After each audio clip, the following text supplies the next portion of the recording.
What's up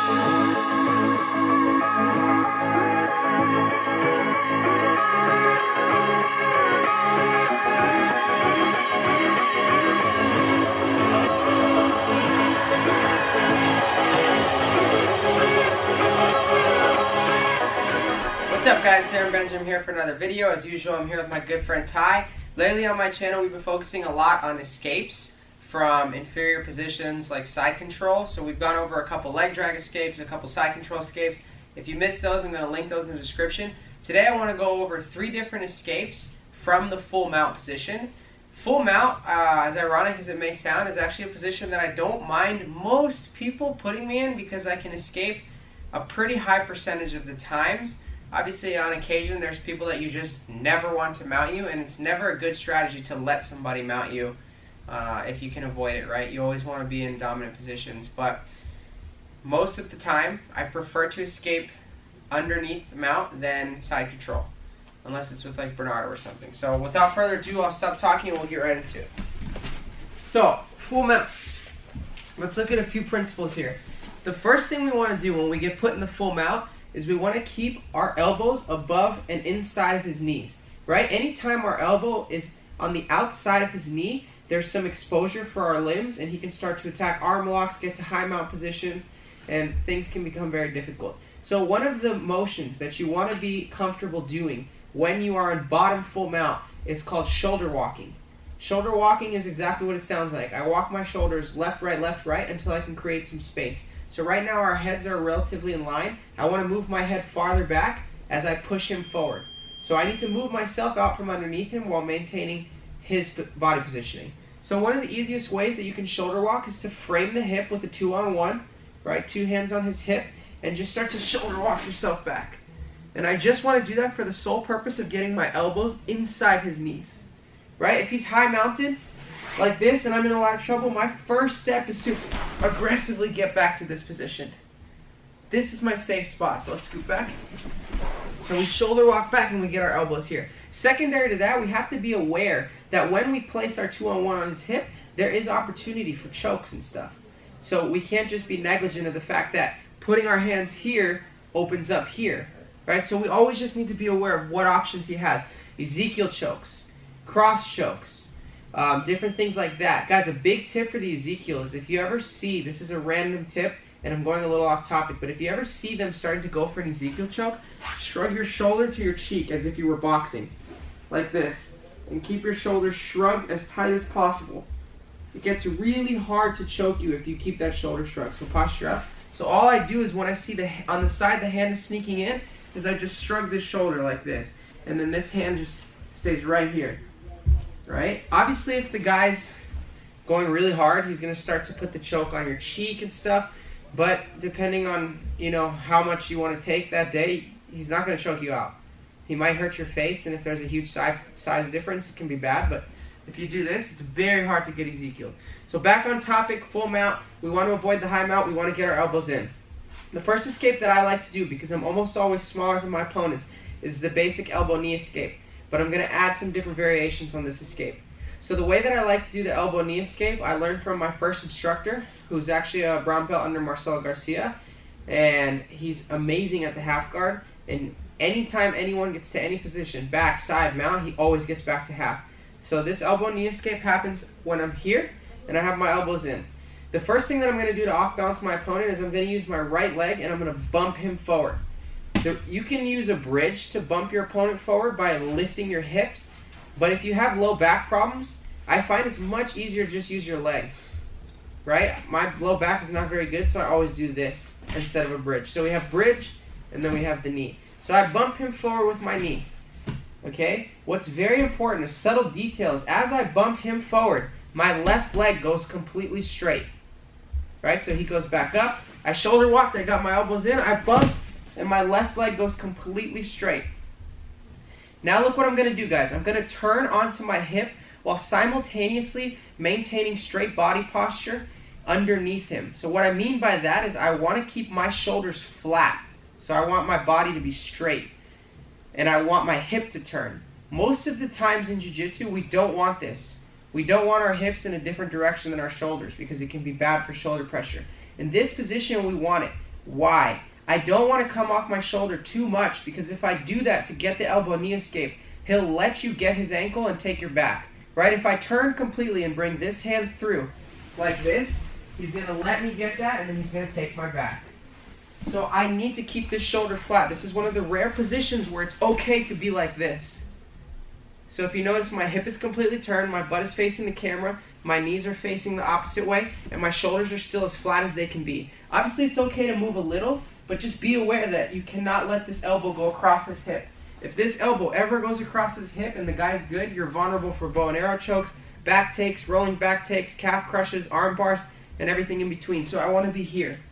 So back to where we started, right? I shoulder walk and get my elbows in. I bump him forward and straighten my leg. So I bump him with my right leg, which means my left leg goes straight. I turn my hip, but I keep my shoulders flat. Now my foot comes around and I just want to trap his ankle.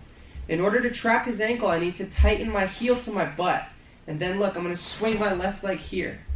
At this point, what is keeping his ankle inside of my quarter guard is not my knees being pinched. I'm not pinching my knees. I'm keeping my heel tight. I'm using the bottom of my left foot to lift so I can put my hip up into his ankle.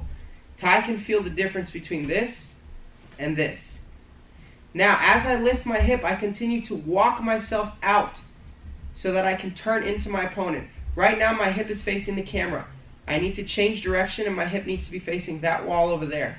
So look what I do, guys. I lift his knee that I have trapped off of the mat. It's very important, guys. That is going to be the hardest step. I need to lift Ty's right knee off of the mat by turning my knee towards the sky. You see my left knee? I turn my knee towards the sky. Once I have his knee lifted off of the mat, I'm going to push it down as I do a complete directional change. So I'm going to push his knee down and change direction like this. You guys see that? So one more time.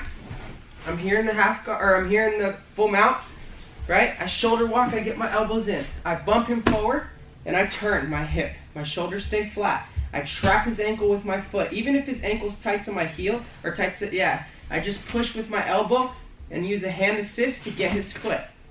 Once I get his foot, look, I start to lift my hip up and turn, turn, turn. As soon as I feel that his right knee, in this case, is off of the mat, that's my indicator that I'm going to push his knee while simultaneously opening my guard and turning, like this.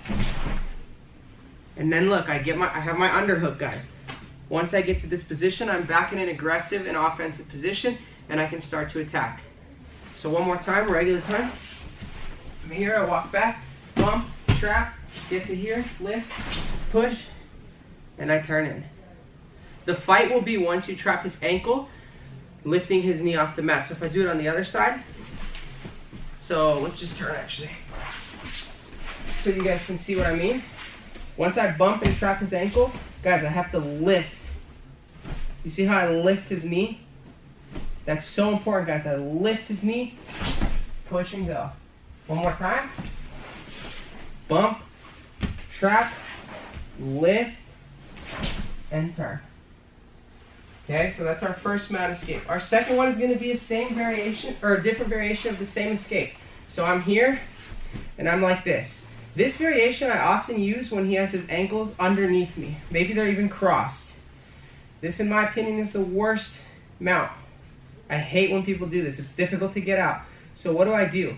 Guys, the first thing I do is start to pummel my feet and push his ankle. So I'm here, my elbows are in, pummel my feet and start to push his top ankle. Right? You can push at any ankle and try to break it, but try to push on the top. So I try to find the top ankle. I think it's this one here, and I push.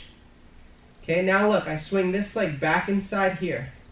And now I'm going to straighten his foot with my foot a little like this.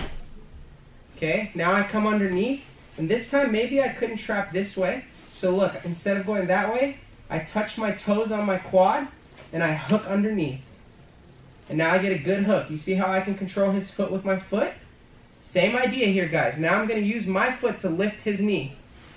See how I lift his knee? Now I push, and I turn. So one more time, his feet are crossed. Right? This is a big issue, guys. I got to start pummeling my legs. I got to push anything that I can. Right? I come here and I push his foot hard. Now look, I turn my hip just like I did with my first elbow knee escape. For whatever reason, maybe his foot was too hard to get. Yeah, like right here, I can't get it with my traditional one. So look, I just lift and tuck my foot in here. I get his foot. I can move his foot with my foot. I lift his foot, trapped, and I turn. It's one of my favorite ways to escape the mount. So one more time. Even if his feet aren't crossed and maybe his heel's just super tight. Yeah, just like that. I got a shoulder walk. Get to here. I'm trying. I can't get it. I bump him a little. I get my foot underneath. And I get to here. Okay, so that's our second escape. Our last escape is going to be a completely different escape. This is when none of these options are working. This is almost like a mini system, right? I always start when somebody mounts me, for whatever reason, I always start bumping, trying to do this, trying to do this. If that doesn't work, I do this, right? And then I can start to get to these positions. But if none of the above are working, then I'm going to change what I'm trying to do. Right? I've tried, for whatever reason, maybe his heel's just really tight here and I can't get anything. So now what I'm going to do is focus more on using my upper body. So if you notice the last two escapes, the elbow knee escape variations, were both focused on his lower body. I always tell my students, for the most part, against most people, those two escapes will work pretty foolproof. Why? Because typically in the mount, we see with people, they're so focused on the upper body that they forget about utilizing the lower body. They're trying upas and this and that, and the person on top is trying Americanas, Ezekiel's cross chokes. So when we change our directional focus to the lower body, we can catch them off guard. But sometimes the guy's good at both, right? This is a complete jiu-jitsu player who has lower body awareness and upper body awareness. So now I need to focus on his upper body. So what am I going to do? My main goal here is to get my elbow inside of his leg, like this. Okay, once I get the elbow in his leg, I make a frame. It's very important how I frame. In this case here, I want my right elbow in the leg, palm facing away, left elbow across the hip, palm facing me. This is my grip. Okay? Now look what I'm going to do, guys. I'm still going to bump him forward, and now I'm going to shrimp as hard as I can this way to lighten this leg. So I bring this leg to the outside, I shrimp, and while I shrimp, I'm going to open his knee with my right elbow. Like this. Okay, you see the space that I created? It's a very small space. I'm not going to try to bring both knees in. I'm going to bring my right knee in, and then I'm going to abandon my frame and push his ribs and come to the single leg X. This is another one of my favorite escapes from this position. So one more time, let's turn, look here, this way. So look, in this case, I need to, again, always shoulder walk back. But this time I just want one elbow inside his knee. So it's my right elbow. My palm is facing away. My left hand comes across the hip on the belt line, palm facing me. My left leg comes to the outside here and I bump him forward a little. Once I bump him forward, I shrimp as hard as I can to my left and just make a little bit of space. Guys, what's lifting his leg is my hip. My hip moved his leg. There was nothing else. Now look, my right knee comes in, I push, and I get to a great single leg X position. So guys, as usual, if you like this content, don't forget to like, subscribe. I just found out that if you don't hit that little notification bell in the bottom corner, then you won't be notified when I make a new video. And I do these videos in segments, so if you're trying to keep along, then definitely hit that little notification bell. Thanks to my friend Ty. And one more thing, I'm going to be traveling down to Florida December 18th through the 26th, and then back up the eastern coast to Pennsylvania December 26th through January 1st or 2nd.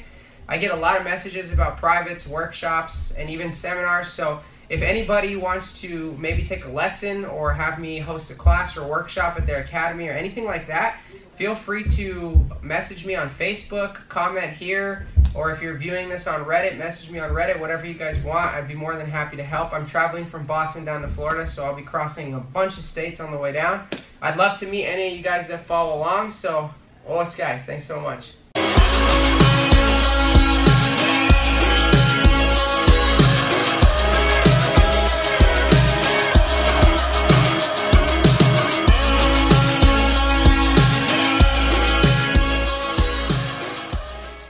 Thanks so much for watching, guys. As usual, don't forget to like, subscribe, and comment. It really helps. Os guys.